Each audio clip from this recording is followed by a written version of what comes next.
Hello friends, welcome to another mini blog. তো কেমন আছো তোমরা? আমি ভালো আছি আর রেডি হয়ে নিয়েছি, যাবো আজকে কালনাতে, কারণ আজকে দাদুর বাৎসরিক। তো এই কারণে কালনাতে যাচ্ছে, আমি একাই যাচ্ছি। তোমাদের সাথে কথা বলতে বলতে চলে এলাম লঞ্চে, লঞ্চ পার হচ্ছে। দেন বাড়িতে এসে একটু রেস্ট নিয়ে ফ্রেশ হয়ে শাড়ি টাড়ি পরে যাবো এখন মন্দিরে, কারণ প্রত্যেক বছরে বাড়িতে হয়, যেন জেঠু বাড়িতে নয় আমাদের বাড়িতে।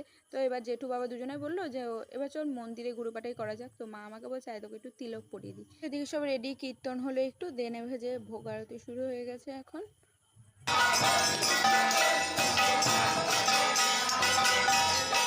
যেহেতু দাদুর বাৎসরিক, ওই কারণে একটা ভোগ নিয়ে এদিকে দাদুকে বাড়িতে নিয়ে দেওয়া হলো। তারপর এসে দেখি সবাই আর কি সেবা করছে।